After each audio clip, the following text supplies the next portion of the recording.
ইফাত তীক্ষ্ণ দৃষ্টিতে তাকালো। হ্যাঁ করছি, কারণ আমার তুমি বর রেখে পরপুরুষকে বেশি প্রায়োরিটি দিচ্ছ। নাহিদ ভাই পরপুরুষ? সে আমার ভাই। আপন তো নয়। আপনি ইফাত মলিন গলায় বলল, যাই হোক, এত কথা ভালো লাগছে না। আমাকে ইগনোর করতে হবে না, আমি আসছি। ঋতু আমতা আমতা করে বলল। ইগনোর করছি না তো, তবে চলে গেলে বাবাকে বলে যান। ইফাত গম্ভীর গলায় বলল, সরি, বাট আমি বলতে গেলে উনি আটকে দেবেন, লজ্জায় পড়ে যাব। তুমি বলে দিও। অবশ্য এখন বলতে হবে না, যখন খোঁজ করবে তখন বললো। ঋতু অবাক হলো। আমি বাবাকে কি বলবো? বলবে কাজ ছিল, চলে গেছে। ঋতু তেতে উঠল। মিথ্যা বলতে পারবো না। তাহলে সত্যিটাই বলে দিও। ইফাত কাদামাখা জুতো নিয়ে বেরিয়ে গেল ঘর থেকে। ঋতু হতভম্ব হয়ে বসে রইল। এই লোকটা এত অদ্ভুত। শেষমেশ নাহিদ ভাইকে নিয়ে তার জেলাসি। ঋতুর হাসি পেল। পুঁটি মাছওয়ালির প্রেমে পড়া অঙ্ক স্যার কি জানে নাহিদ ভাইয়ের পুতুলের মতো সুন্দর একটা মেয়েও আছে। এর ঘন্টাখানেক পরে বাবুল মিয়া যখন মেয়ে জামাইয়ের খোঁজ করতে এলেন, তখন ঋতু মিনমিন করে জানালো ইফাত ঘুমিয়ে পড়েছে। বাবুল মিয়া গম্ভীর মুখে মাথা নাড়িয়ে চলে গেল। এরপর অবশ্য তার কেউ বিরক্ত করলো না। ঋতু দরজা আটকে ঘুম দিল। অঙ্ক স্যারের হাত থেকে নিস্তার পেয়ে বহুদিন পর নিজ বাড়িতে নিজ বিছানায় শান্তির ঘুম দিল ঋতু। সকালবেলায় বেশ বেলা করে ঘুম ভাঙলো। আড়মোড়া ভেঙে বাইরে বেরোতেই ওর চক্ষু চড়ক গাছ হয়ে গেল। বসার ঘরেই বাবার সাথে অঙ্ক স্যার বসে আছে, হাসি খুশি জলমলে চেহারা। আইসি ভঙ্গিতেই চায়ের কাপে চুমুক দিচ্ছে। এই লোকটা এখানে কেন? রাতে না চলে গেল? ঋতু চোখ থেকে কোটর বেরিয়ে আসা উপক্রম। অঙ্ক স্যারকে একা পাওয়ার পর ঋতু বিস্ময় নিয়ে জিজ্ঞেস করলো, আপনি কখন এলেন? রাতে গিয়ে সকালে যখন আসবেনই, তাহলে এত নাটকের কি প্রয়োজন ছিল? ইফাত ওর কথা শুনে তখনই চমকপ্রদ খবরটা দিল। রাতে তো কোথাও যাইনি। ঋতু হতভম্ব হলো। মানে তাহলে ছিলেন কোথায়? শ্বশুর মশাই সাথে ছিলাম। ঋতু চাপা স্বরে চেঁচালো, আপনি আমার সাথে মজা করছেন? না। মিথ্যা বললেন কেন তাহলে? আমার রাগ হচ্ছিল, তাই। ঋতু দরজা ধরে দাঁড়ালো। আপনি জানেন, আপনার জন্য আমি বাবাকে মিথ্যা বলেছি আপনি ঘরে ঘুমিয়ে আছেন। বাবা কি ভাবলো আমায়? ছি। ইফাত হাসলো। ঋতুর ইচ্ছে করলো ওর নাকে ঘুষি মারতে। ওর হাতে ঘুষি খেয়ে যদি লোকটা শিক্ষা হয়। ওর অগ্নিচক্ষু দেখে ইফাত বলল, উনি জানেন আমার আর তোমার মধ্যে ছোটখাটো মনোমালিন্য হয়েছে, তাই আমাকে ঘর থেকে বের করে দিয়েছো তুমি। ঋতু দু চোখ বুঝে নিজেকে শান্ত করলো। ও গড, লোকটা এত বদমাস। বাবার কাছে এত সব মিথ্যে বানিয়ে বানিয়ে বলেছে। বাবা কি ভাবলো? উফ, লজ্জায় ওর মাটির নিচে ঢুকে যেতে ইচ্ছে করছে। ও কটমট করে বলল, এত বড় মিথ্যা বলতে বুক কাঁপলো না আপনার? নিভিয়ে রাখা আগুনটা ধপ করে যেন জ্বলে উঠল ইফাদের। চাপার রাগে তাই সোজা সাপটা জবাব দিল, আমার সাথেই তোমার সব বাজে ব্যবহার, অন্যদের সাথে না। শুধু প্রেম পড়েছি বলে বিয়ে করেছি তোমাকে, অপরাধ তো কিছু করিনি। তোমার বাবাকে মিথ্যা বলতে আমার যতটা না খারাপ লাগছিল, তার চেয়ে বেশি খারাপ লাগছিল তোমাকে অন্য ছেলের সাথে হাসতে দেখে। আমার হাত পা, বুক, হাঁটু সব কাঁপছিল তোমাকে ওই ছেলেটার সাথে দেখে। কষ্ট হচ্ছিল খুব, রক্তক্ষরণ হচ্ছিল মাথার ভেতর, বুকের ভেতর। অঙ্ক স্যার বকবক করতেই থাকলেন। অন্যদিকে ঋতু আনমনা হয়ে এক দৃষ্টিতে অদ্ভুত চোখে দেখছিল তার অঙ্ক স্যারকে। শুনছিল লোকটার অভিমানী কথা, অদ্ভুত স্বীকারোক্তি। ঋতু ভেবেছিল বাবা বেশ রাগ করবে ওর সাথে, হয়তো বকবেও রাতে মিথ্যে বলার জন্য, কিন্তু সেরকম কিছুই হলো না। বাবুল মিয়া হাসি খুশি মনেই ওর সাথে কথা বললেন। হই হই করে এক গাদা বাজার করে নিয়ে এলেন। দুপুরেও ভুরি ভোজন আয়োজন ছিল। ঋতু মিনমিন করে বাবার পিছু পিছু ঘুরছিল মাফ চাইবার জন্য। বাবুল মিয়া ভাবলেন মেয়ে তার ন্যাওটা হয়েছে ভীষণ। তিনি মেয়েকে বুকে জড়িয়ে মাথায় হাত বুলিয়ে দিয়ে বলল, আমার মাইয়াগুলা একেবারে বাপ ভক্ত। সেদিনের ছোট্ট দুইটা কৈতর আজ সংসারী। এখন তোরা দুই বোন ভালো থাকলেই হবে, আমার আর কিছু চাওয়ার থাকবে না। ঋতু আমতা আমতা করে বলল, বাবা রাতে উনি মানে স্যার তোমার সাথে শুয়েছিল? সাথে না, আমার ঘরে শুইছিল। আমি তো পড়ার ঘরে ঘুমাইছি নাহিদের সাথে। উফ, অঙ্ক স্যার আবার মিথ্যে, কত বড় ফাজিল দেখো। ঋতু বিরক্ত লুকিয়ে বলল, কখন গেল? তুই তখন বললি না ও ঘুমাইছে, শুই নাই আমি চইলা গেলাম। নাহিদও ছিল। এর কিছুক্ষণ পরই তো আইলো। এরপরই এলো? হ, কইল ঘুম ভাঙ্গা গেছে, নতুন জায়গায় ঘুমও আসতেছে না। আমি আর নাহিদ কইলাম চলো তাহলে তিনজনে মিলে আড্ডা দেই। ওই আড্ডা দিতে দিতেই তো ঘুম আইসা গেল পোলাটার। ক্লান্তিতে আমার বিছানায় শুইয়া ঘুমাইয়া পড়ল। নতুন জামাই আরাম করে আমার বিছানায়, তারে তো আর তারাই দিতে পারি না। আমি সেজন্যই নাহিদের লগে ঘুমাইলাম। ঋতু দীর্ঘশ্বাস ফেলল। ওকে তাহলে মিথ্যে বলেছে? রাতে এক কাহিনী করে ওকে আবার অন্য কাহিনী শুনিয়েছে। লোকটা আসলেই খারাপ। এত খারাপ লোক জীবনেও আর দেখেনি সে। সব খারাপই শুধু ওর সাথেই, আর বাদ বাকি সবার কাছে সে দোয়া তুলসী পাতা। ঋতু চুপচাপ রান্নাঘরে চলে গেল। এরপর 2 দিন তেমন ঝামেলা বা ঝগড়াঝাটি হলো না দুজনের। সব স্বাভাবিকই রইল, তবে কথাবার্তা কম হলো ওদের মধ্যে। চলে যাবার আগের দিন ইফাত এক গাদা শপিং করে নিয়ে এলো সবার জন্য। ছোট খালা সবুজ শাড়িটি উলট পালট করে দেখতে দেখতে বললেন, জামাইয়ের পছন্দ আছে? বড় ফুফু তো ফিরোজা রঙের জামদানি পেয়ে গদগদ কণ্ঠে ইফাদের মাথায় হাত বুলিয়ে দিলেন। বাচ্চা থাকো বাপজান, শত সন্তানের পিতা হও। শুনেই ঋতুর কাশি উঠল।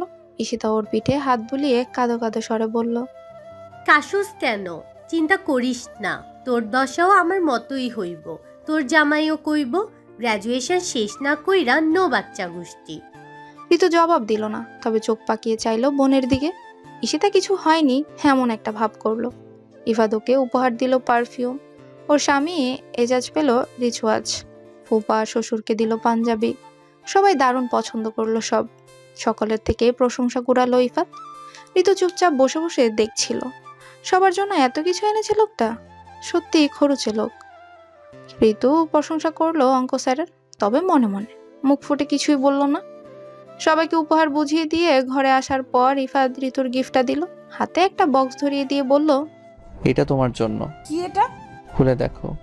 ঋতু বক্স খুলে দেখলো একটা ক্যালকুলেটর। কিছু না বুঝতে পেরেও বোকার মতো তাকালো ইফাতের দিকে। গতবার তো ভুলভাল ক্যালকুলেটর চেপে অঙ্কে একদম গোল্লা পেয়েছিলে, তাই দিলাম। পুরনো ক্ষত মনে পড়ে ফুঁসে উঠল ঋতু। ক্যালকুলেটরটা বিছানায় ছুঁড়ে বলল, আপনি আমাকে অপমান করছেন স্যার। মোটেও না, সামনে তো টেস্ট এক্সাম, তোমার লাগবে মনে করে নিয়ে এলাম। প্রয়োজনীয় জিনিসগুলো গিফট করাই তো ভালো, তাই না? ঋতু চোখ মুখ শক্ত করে এবার বলল, শুনুন স্যার, আমি ঠিক করেছি আর লেখাপড়া করব না। ইফাত ভ্রু কুচকে ফেললো। পড়ালেখা করবে না কেন? আমার এখন বিয়ে হয়ে গেছে, বিয়ের পর পড়ালেখার কোনো দাম নেই। ইফাত বসা ছিল, শটান উঠে এসে ওর ঘাড় ধরে রাগী গলায় বলে, দ্বিতীয়বার এই কথা বলো দেখি, ঘাড় মোটকে দেবো এখন। ঋতু কিছু বলল না তেমন। দিলে দিন, কিন্তু আমি আর পড়ালেখার ধার ধারছি না। কেন, কি সমস্যা? আমার সমস্যা তো আপনি। আমি? হ্যাঁ আপনি। এই আপনার জন্য তো আমি ফেল করেছিলাম। আমার জন্য? ইফাত বিস্মিত হলো। আমি কি করলাম? আপনি হার্ড প্রশ্ন করেছিলেন বলেই তো। ইফাত অবাক গলায় বলল, মানে তুই পড়ালেখা করবে না, প্রশ্ন ধরতে পারবে না, এসব আমার দোষ? অবশ্যই আপনার দোষ। ইফাত বিস্মিত নয়নে তাকিয়ে রইল। তোমার এসব অজুহাত অন্য কোথাও গিয়ে দেখিও, আমাকে না। ঋতু ওর কথা না শোনার ভান করে হাই তুলতে তুলতে বিছানার দিকে এগোলো।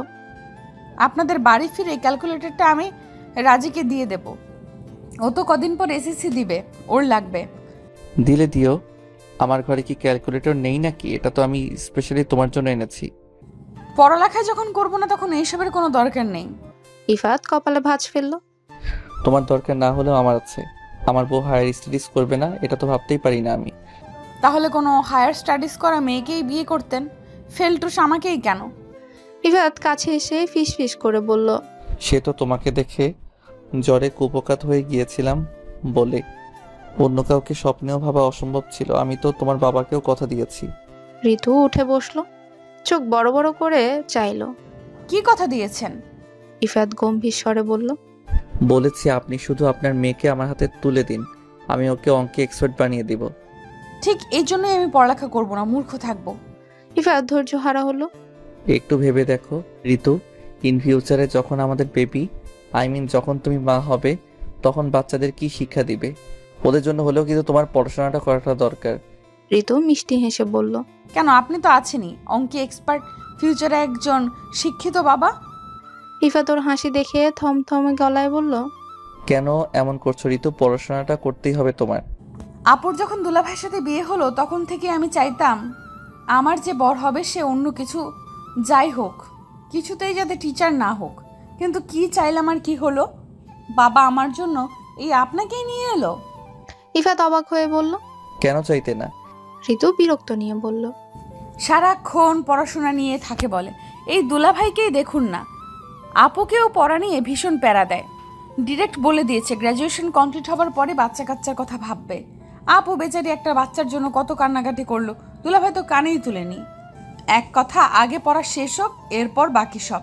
বেচারি তো সারা দিন পড়া নিয়েই থাকে, এখানে এলেই ওর একটু ফুরসত মেলে।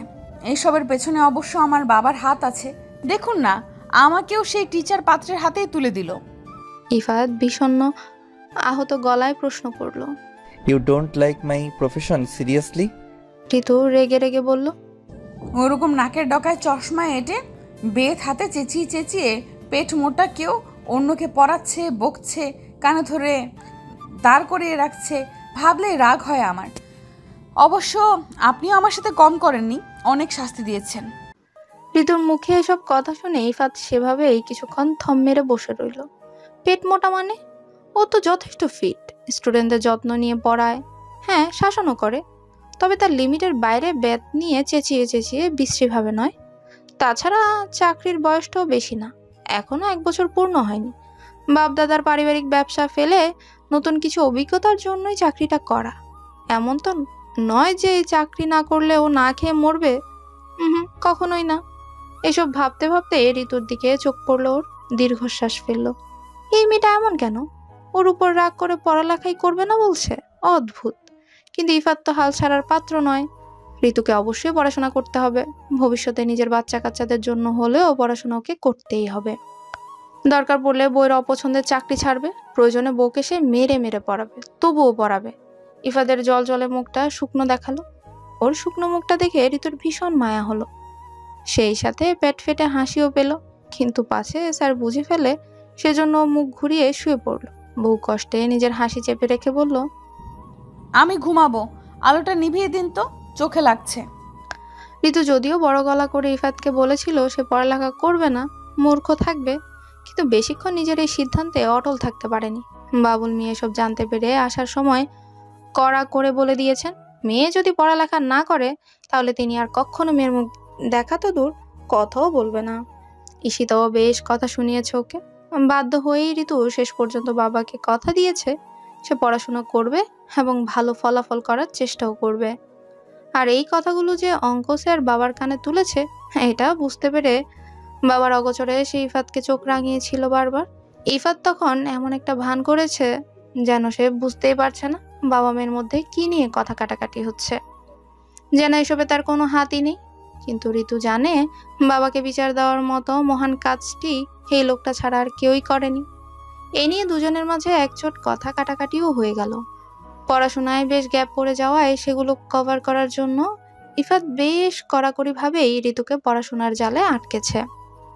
ম্যাথের সাবজেক্টগুলো বেশ জোর দিয়ে পড়াচ্ছে নিজে। পড়ানোর সময় ভীষণ স্ট্রিক্ট একজন টিচার সে। একটু ভুলচুক বা অমনোযোগী হলে স্কেলের বাড়ি পড়ে হাতের তালুতে। ঋতু যখন প্রতিবাদ করতে পারে না চুপচাপ মুখ বুজে সব সহ্য করে, কেননা ইফাত তখন মোটেও হাজব্যান্ড মুডে থাকে না, থাকে টিচার মুডে। গম্ভীর রাগী বলতে গেলে সম্পূর্ণ আলাদা একজন মানুষের রূপে। কিন্তু পড়াশোনা শেষ হলে আবার দেখা যায় তার অন্য রূপ। তখন আদর যত্ন করে মাথায় তুলে রাখে সে বউকে, কপালে চুমু এঁকে দেয়, চুল আঁচড়ে দেয়, মাথা ম্যাসাজ করে দেয়, বকাবকি করে, ঠেসে ঠুসে খাবারও খাওয়ায়। অভিমানীও বউ পাগল সে। একদিন তো হঠাৎ রাস্তায় দেখা হয়ে যাওয়া এক ছেলে ক্লাসমেটের সঙ্গে দূর থেকে ঋতুকে কথা বলতে দেখে ফেলেছিল ইফাত। এরপর সারা রাস্তা হাঁসফাঁস করে বাড়ি ফিরে টানা 3 দিন জ্বর। ঋতু হতভম্ব, সামান্য কারণে জ্বরের মতো ভয়ানক অবস্থা এই লোকে। ইফাতও নিজের দশা দেখে তখন বেশ অপ্রস্তুত হয়েছিল। সে থেকে ঋতু ছেলে ক্লাসমেটদের সঙ্গে খুব একটা কথাবার্তা বলে না, পাছে আবার হার্ট অ্যাটাক করে বসে নাকি ওর বরটা। মাঝে মধ্যে ইফাতের উপর রাগ করতে গিয়েও হেসে ফেলে ঋতু। এতদিনে ও এটা বুঝে গেছে যে বউয়ের সামনে ইফাত যতটা মন খোলা বা সহজ, বাড়ির অন্যদের সাথে ততটা সহজ স্বাভাবিক নয় একদমই।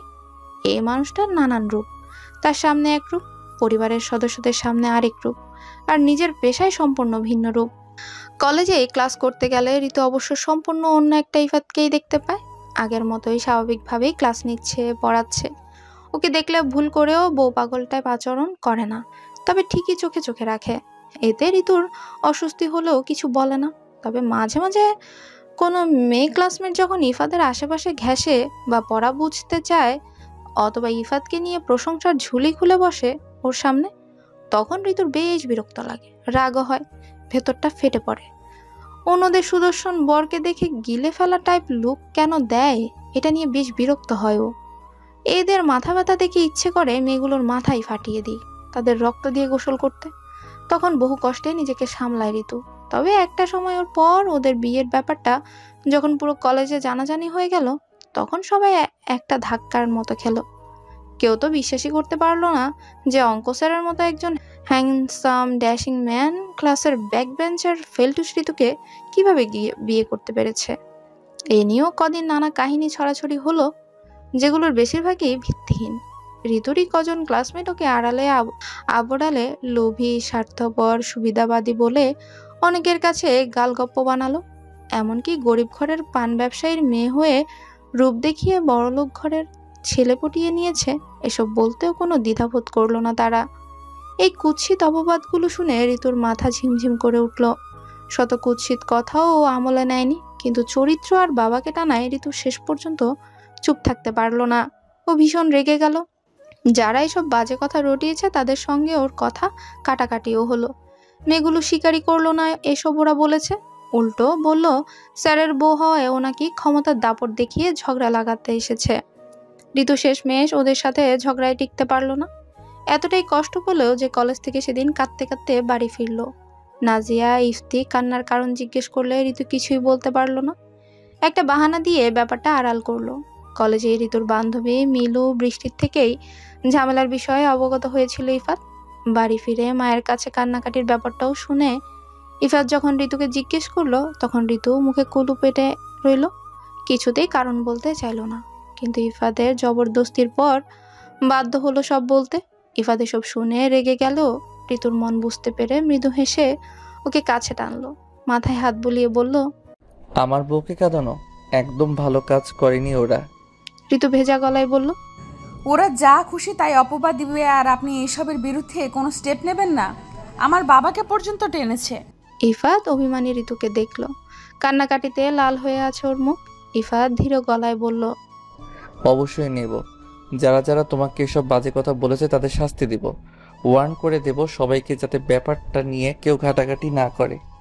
আমি কাকে কি কারণে বিয়ে করব না করব সেটা আমার পার্সোনাল ম্যাটার। ওদের কথাই তো আমি আমার জীবনের সিদ্ধান্ত নেব না। আপনার পার্সোনাল ব্যাপার এখন পাবলিক হয়ে গেছে স্যার। আপনি ওদের শাস্তি দিলেও ওরা ভাববে আমি ক্ষমতা দেখাচ্ছি, তখন উল্টো সবাই আমাকে খারাপ কথা বলবে, একে অন্যের সাথে বলা বলি করবে, হাসবে। তাহলে কি করা উচিত আমার? মারবো ধরে ওদের? জানি না, কিচ্ছু জানি না আমি। ইফাত নিজের হাতের বাঁধন শক্ত করলো, নরম গলায় বলল, কে কি বললো করলো এই সমস্ত কিছু ডাজেন্ট ম্যাটার ঋতু। সব কথা সিরিয়াসলি নিলে হয় না, তুমি বুদ্ধিমতী। এসব ছোটোখাটো গুরুত্বহীন ব্যাপার নিয়ে কান্নাকাটি করে বোকার পরিচয় দিচ্ছ মেয়ে, মাথা থেকে ঝেড়ে ফেলো। কেউ তো কথাগুলো আপনার সামনে বলছে না, ই নিয়ে বিনিয়ে আমাকে কেন্দ্র করেই বলছে। আপনি আমাকে বুঝতে পারছেন না স্যার, এই জন্যই আমি আপনাকে বিয়ে করতে চাইনি, শুধু বাবার জন্য। ইফাত চুপ করে শুনলো, নিজের খারাপ লাগাটা প্রকাশ করলো না, ভেতরে রেখে দিল। এই কথাটা ঋতু চেতনে অবচেতনে প্রায় বলে। তখন হাসি ঠাট্টা করে কথাগুলো উড়িয়ে দিলেও এক ধরনের অপরাধ বোধ হয় ওর। ইফাত ছোট্ট একটা শ্বাস ফেলে ওর গালে হাত রেখে শান্ত স্বরে বলল, বিয়েটা তো হয়ে গেছে তাই না? এবার সত্যটা মেনে নিয়ে ভালো থাকতে হবে, রাখতে হবে তো সবাইকে, অবুঝের মতো করে না। ঋতুর এবার রাগ হলো। আপনাকে আমার আত্মকেন্দ্রিক স্বার্থপর মনে হচ্ছে। ও গাল থেকে হাত সরিয়ে হতভম্ব হয়ে তাকালো। স্বার্থপর? আত্মকেন্দ্রিক? আমি? ঋতু উত্তর দিল না, বরঞ্চ দু হাতে মুখ ঢেকে কেঁদে ফেলল। ইফাত ব্যাহত ভঙ্গিতে থম মেরে বসে রইল, দীর্ঘশ্বাস ফেলল। ঋতু ওকে আর যাই হোক আত্মকেন্দ্রিক স্বার্থপর কি করে ভাবতে পারলো। এরপর কদিন ঋতু কলেজ গেল না। ইফাদের সাথেও হুহা ছাড়া বিশেষ কোনো কথা হলো না। তবে বেশি দিন না এসেও থাকতে পারলো না। রেজিস্ট্রেশন কার্ড আনার জন্য ওকে যেতেই হলো। গিয়ে অবাক হলো, যাদের সাথে ওর ঝগড়া হয়েছিল তারা কেউই ওকে দেখে কিছু বলল না, এড়িয়ে গেল। এরপর মিলু আর বৃষ্টির থেকে আচানক খবরটা শুনলো ঋতু। অঙ্ক স্যার নাকি হঠাৎই তার চাকরি ছেড়ে দিয়েছে, কিন্তু কারণ জানা যায়নি। খবর শুনে ঋতু হতভম্ব। অঙ্ক স্যার কেন চাকরি ছেড়েছে? কই, ওকে তো কিছু বলেনি। ঋতু ভেবে পেল না। মিলুরা কতক্ষণ ঋতুকেই চাপাচাপি করলো, তবে এক সময় থেমে গেল। ওদের মনে হলো বরের চাকরি ছাড়ার খবরটা ঋতু তো পেয়েইছে ওদের থেকে, ও কি করে রিজন জানবে। বাড়ি ফিরে শাশুড়িকে জিজ্ঞেস করে। ঋতু নিশ্চিত হলো ইফাদের চাকরি ছাড়ার ব্যাপারটা বাড়ির কেউই জানে না। রাতে ইফাদ ফিরলে ঋতু ওকে জিজ্ঞেস করলো, আপনি চাকরিটা ছেড়েছেন, এটা সত্যি? এতক্ষণ প্রিন্সিপালের সাথেই ছিল ইফাদ। প্রিন্সিপাল স্যার ওকে বোঝাচ্ছিল এত ভালো একটা চাকরি সে কেন ছাড়বে। এটা মোটেও বুদ্ধিমানের কাজ নয়। ইফাদ তাকে ব্যক্তিগত রিজন দেখিয়েছে ঠিকই, কিন্তু প্রিন্সিপাল স্যার ওর উপর ভীষণই অসন্তুষ্ট প্রকাশ করেছেন। এসব নিয়ে অনেকক্ষণ আলাপচারিতা করে মাথা ধরে আছে ইফাদের। ঋতুর কথা শুনে সে চোখ খুলে তাকালো, কিছুটা অপ্রবৃত দেখালো ওকে। তোমাকে কে বললো? কলেজে গিয়েছিলাম, তখনই শুনলাম। ও, আমার কথার উত্তর দিলেন না যে? উত্তর দেওয়ার মতো জবাব নেই তাই? বাড়ির কেউ জানে না, আমাকেও বলেননি, এটা কি ঠিক? ইফাদ অন্যরকম গলায় বলল, এটা গুরুত্বপূর্ণ কিছু নয় যে সবাইকে জানাতে হবে। সরি টু সে, আমাকে কিছুক্ষণ এলাকায় একা থাকতে হবে। ঋতু ওর গলার স্বর শুনে ভরকালো। এমন টোনে ইফাত কখনো কথা বলেনি ওর সাথে। ও আর কথা বাড়ানোর সাহস করলো না। বসে বসে ভাবতে লাগলো ইফাত কেন চাকরি ছেড়েছে, ওর জন্য? সেদিন ওরকম বললো বলে মনে হতেই ওর চোখ মুখ বিবর্ণ রূপ ধারণ করলো। অপ্রস্তুত গলায় প্রশ্ন করলো ইফাতকে, আপনি নিশ্চয়ই আমার জন্য চাকরিটা ছাড়েননি, নিশ্চয়ই আমার কথা সিরিয়াসলি নেননি, তাই না? ইফাত চোখ বন্ধ অবস্থাতেই অনেকক্ষণ পর জবাব দিল, না। ঋতু দ্বিধাদ্বন্দ্বিত হয়ে পড়ল। ইফাত ওকে না বলেছে ঠিকই, কিন্তু ওর চোখ মুখ তো অন্য কথা বলছে। ঋতু সেই চোখের ভাষা বুঝতে ব্যর্থ হলো। ও কিছু মেলাতে পারলো না। ইফাত ওকে বলল, আমি একটু একা থাকতে চাচ্ছি। ঋতু ঘর থেকে বেরিয়ে গেল, ছাদে গিয়ে বসে রইল। হঠাৎই ওর খারাপ লাগছে, কেন লাগছে সেটা জানে না, কিন্তু ওর নিজেকে এই দায়ী লাগছে। ঘন্টাখানেক সময় পার হয়ে যাওয়ার পর ইফাত লক্ষ্য করলো ঋতু এখনো ঘরে আসেনি। বেশ রাত হয়েছে। ও ঋতুকে খুঁজতে গিয়ে ছাদে পেল। মেয়েটা সিমেন্টের ঢালাইয়ে হেলান দিয়ে ঘুমিয়ে পড়েছে। সুন্দর মুখশ্রীতে লেপ্টে আছে দ্বিধা, ভ্রু দুটো কুঁচকে আছে। এই মুহূর্তে ওকে 8-10 বছরের বাচ্চা মেয়ের মতো লাগছে। ইফাদের বুক থেকে ভার নেমে গেল। ঋতুর রাগ, অভিমান, চাওয়া পাওয়া তার কাছে কতটা গুরুত্বপূর্ণ মেয়েটা তা জানে না ইফাদ ওকে ঠিক কতটা ভালোবাসে। কখনো বোঝাতেও পারবে না। হুট করে কি করে এত ভালোবেসে ফেললো জানে না ইফাদ। শুধু জানে মেয়েটা এখন ওর জীবনের একটা অংশ, ওর সব, ওর স্বপ্ন, ইচ্ছেগুলো ইফাদের সব। ঘুমন্ত ঋতুকে বাজাগোলা করে তুলে নিতেই ধরফরিয়ে উঠল ঋতু। হকচকিয়ে চোখ খুলতেই ইফাতকে দেখে প্রথমে ভরকালো, এরপর চেঁচালো, মানে কি? কোলে তুলছেন কেন? এত সুন্দর একটা ঘর থাকতে ছাদে ঘুমাতে হবে কেন? বসে থাকতে থাকতে কখন যে চোখ লেগে গিয়েছিল টেরই পাইনি, আমাকে নামিয়ে দিন। ইফাত ওর কথা শুনলো না, একেবারে ঘরে এনে বিছানায় শুয়ে দিল। এরপর আলো নিভিয়ে নিজেও এসে ওকে আষ্টে পৃষ্ঠে জড়িয়ে ধরে শুয়ে পড়ল। ঋতু লজ্জিত ভঙ্গিতে বলল, হুটহাট এমন করেন, আমি আনইজি ফিল করি। I don't care. ঋতু মুখ ফসকে বলে ফেলল, আপনি একটু বেশি কি? ঋতু আমতা আমতা করে বলল, মানে বউ পাগল।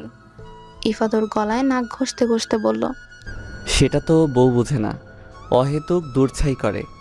বলে ইফাত মৃদু হাসলো। ঋতু অপ্রস্তুত বোধ করে চোখ নামিয়ে নিল। ঘুমাবো। এভাবেই ঘুমাও। ইফাদের গলার স্বরে কিছু একটা ছিল। ঋতুকে নিষেধ করতে পারলো না। সে স্পষ্ট অনুভব করতে পারছে ইফাদের গলা কাঁপছে। এরপরও মানুষটা ওর সাথে কিছুই হয়নি, সর্বদা এমন একটা ভাব করছে। একরাশ বিষণ্ণতা ঋতুকে ঘিরে ধরল, অথচ এমন হওয়ার কথা ছিল না। পরদিন অবশ্য বাড়িতে জানাজানি হয়ে গেল ইফাদের চাকরি ছেড়ে দেওয়ার ব্যাপারটা। ইফাদের বাবা রৌফ সাহেব ছেলের কাণ্ডে বেশ হতবাক হলেন। বিদেশ থেকে পড়াশোনা করে ফেরত আসার পর ছেলেকে কত জোর করেছেন ব্যবসায় হাত লাগাও, এখানে স্বাধীন জীবন, পরের অধীনস্থ হয়ে কেন জীবন কাটাতে হবে। ইফাত শুনেনি। অনেকটা শখের বশেই কলেজের চাকরিটা নিয়েছিল সে। অন্য কোনো চাকরি এত পছন্দ ছিল না। সেই চাকরি ইফাত ছেড়ে দিল, তাও আবার বছর না করাতেই। তার মনে নানা প্রশ্নের জন্ম নিল, তবে তিনি তা প্রকাশ করলেন না। নাজিয়াও ছেলের কাজে বেশ চটেছেন, ইফতিও ছেড়েছে ছোট ভাইকে, কিন্তু ইফাত নির্বিকার, নিশ্চল থেকেছে। কাউকে তো সে আর বলতে পারে না যে ঝোঁকের বর্ষবর্তী হয়েই চাকরিটা ছেড়ে দিয়েছে। কেননা ঋতু বিশেষ একটা পছন্দ করে না এই চাকরি। মেয়েটা হয়তো মুখে বলেনি ওকে চাকরি ছাড়তে, কিন্তু ও তো এক প্রকার ঋতুকে ভালোবেসেই এই বিসর্জনটা দিয়েছে। ইফাত দীর্ঘশ্বাস ফেলল। না, বড্ড বাচ্চামো হয়ে গেল ব্যাপারটা। এদিকে ইফাদের কাণ্ড আর বাড়ির সবার চোটপাট দেখে ভীষণ অভিমানে বুক ভারী হলো ঋতুর। এসব যে ওর কথায় কষ্ট পেয়ে করেছে অঙ্ক স্যার, তা কাল রাতে না বুঝলেও দিনের আলোতে ঠিকই বুঝেছে। ইফাদ আসতেই তাই ফুঁসে উঠল ঋতু। আপনি কিন্তু কাজটা ঠিক করেননি স্যার, একদম না। আমি আবার কি করলাম? আপনি কাল রাতে আমাকে মিথ্যা বলেছেন। আসলে আপনি আমার জন্যই চাকরিটা ছেড়েছেন। মোটেও না। আপনাকে মিথ্যা বলা মানায় না। আমাকে বিভ্রান্তিতে ফেলবেন না, আমি জানি। মিথ্যে নয়। আমি আপনাকে ইন্ডিকেট করে কিছু বলিনি, শুধু বলেছিলাম শিক্ষকতা করে এমন পাত্র পছন্দ নয়, তাই বলে। ইফাত চোখ দুটো বুঝে নিজেকে সামলে নিল। অহেতুক নিজেকে দোষারোপ করো না। আমি নিজেকে ক্ষমাও করতে পারবো না। ইফাত অপ্রস্তুত বোধ করলো। বিষয়টা এত জটিল হয়ে গেল কেন? এরকমটা তো ভাবেনি। ঋতু বলল, আপনি আসলে নিজের জন্য সব কিছু করেন, নিজের খেয়াল খুশি মতো চলেন, কারো কথা ভাবেন না। ইফাত ওর দিকে হা করে তাকিয়ে রইল। এত ভালোবাসার এই ফল? এত অবলীলে এই শক্ত কথাগুলো ঋতু কিভাবে বলে দিতে পারলো? না, না হয় খামখেয়ালি করে চাকরিটা সে ছেড়েছে, তাই বলে এত কথা শোনাবে? আমি সবার কথাই ভাবি ঋতু। জি না, আপনি নিজের কথা বেশি ভাবেন, তাই তো চাকরি ছাড়ার আগে আমাকেও বলেননি। সরি। সরি বললেই 7 খুন মাফ হয়ে যায় না। সব তো চাইলেই পেয়ে যান। কারো বারণ টারণ শোনার অভ্যেস নেই তো, তাই নিজের খেয়াল খুশি মতো চলেন।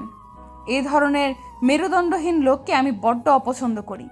ঋতু বলেই থেমে গেল। মুখ তুলে চেয়ে দেখলো ইফাত জল জলে চোখ মুখ নিয়ে ওর দিকে অবিশ্বাসের দৃষ্টিতে তাকিয়ে আছে। গম্ভীর মুখে শুধালো, আমি মেরুদণ্ডহীন? সরি, আমি সেটা বলিনি। রাগের সময় মনের কথাগুলোই মুখ দিয়ে বেরিয়ে আসে। ঋতু মাথা নিচু করে ফেললো। আমার ইন্টেনশন তেমন ছিল না। স্বার্থপর, আত্মকেন্দ্রিক, মেরুদণ্ডহীন চোখে আঙুল দিয়ে ধরিয়ে দেওয়ার জন্য থ্যাঙ্কস এ লট ঋতু। নিজেকে এতদিনে চিনতে পারলাম। ঋতু হতভম্ব হয়ে তাকিয়ে রইল। তখন মাথা কাজ করছিল না, রাগের মাথায় বলে ফেলেছে। ইফাত কি সিরিয়াসলি নিয়েছে কথাগুলো? ঋতু এগোতে চাইলে ওর দিকে, কিন্তু হাতের ইশারায় ওকে থামিয়ে দিল ইফাত। শক্ত গলায় বলল, তুমি আমাকে এত নিকৃষ্ট মানুষ ভাবলেও আমার ভালোবাসা নিকৃষ্ট নয় ঋতু। তোমার সামনে আমি যতটা সহজ থাকতে পারি ততটা আর কারো সঙ্গে নই। এমনকি মা বাবার সঙ্গেও আমি এতটা ফ্রি নই। ঋতু অসহায় বোধ করলো। ইফাত একটু থেমে আবারও বলল, আমার মা ভীষণ বিচক্ষণ। তোমাকে দেখে যখন আমার সব কিছু তুচ্ছ তুচ্ছ লাগছিল, আমি কিন্তু একবারও তোমার কথা কাউকে বলিনি, এমনকি মাকেও না। অথচ মা বুঝে গেল। মুখ ফুটে কখনো কিছু না চাওয়া, এই আমার পছন্দের সব কিছুই যেমন তারা আমাকে এনে দিত, তেমনি তোমাকেও এনে দিল। আমি তাতে নিজেকে সৌভাগ্যবান ভাবলেও আমার মতো মেরুদণ্ডহীন কাপুরুষ কাউকে পেয়ে তুমি আমাকে নিছকই নিজের দুর্ভাগ্য ভাবো। তুমি আসলে আমার থেকে বেটার কাউকে ডিজার্ভ করো। M I right? ঋতু চুপ করে রইল। গলার ভেতর থেকে শব্দ বেরোচ্ছে না, সবকিছু জট পাকিয়ে আসছে। ইফাত এবার গর্জন করে উঠল, আমি কি ঠিক বলছি? অঙ্ক স্যারের ধমক শুনে ঋতুর গলা শুকিয়ে গেল। ওর এই নতুন রূপ দেখে কেঁদেও ফেললো। ইফাত আর টু শব্দ না করে ঘর থেকে শটান বেরিয়ে গেল। দরজা বন্ধ করার জোরালো শব্দে কেঁপে উঠল ঋতু। সেদিনের পর ইফাত ঋতুর খুনসুটিময় সম্পর্কটা কেমন স্থির হয়ে পড়ল। খুবই গুরুত্বপূর্ণ কোনো দরকার ছাড়া দুজনের মধ্যে তেমন কথাও হতো না। অবশ্য তখনও ইফাত হাঁ হুঁ ব্যতীত বাড়তি কোনো শব্দ ব্যবহার করতো না, যার জন্য ঋতু লজ্জায় অপমানে আর কথাও বলতে যায়নি। এর মধ্যে ঋতুর পরীক্ষাও শুরু হয়, রেজাল্টও বের হয়ে গেল। এবার অবশ্য অঙ্কে ফেল করলো না ঋতু, যথেষ্ট ভালো নম্বর পেয়ে পাশও করলো সে। এর পেছনে রয়েছিল ইফাতের ওকে ধরে বেঁধে পড়াশোনা করানোর ক্রেডিট।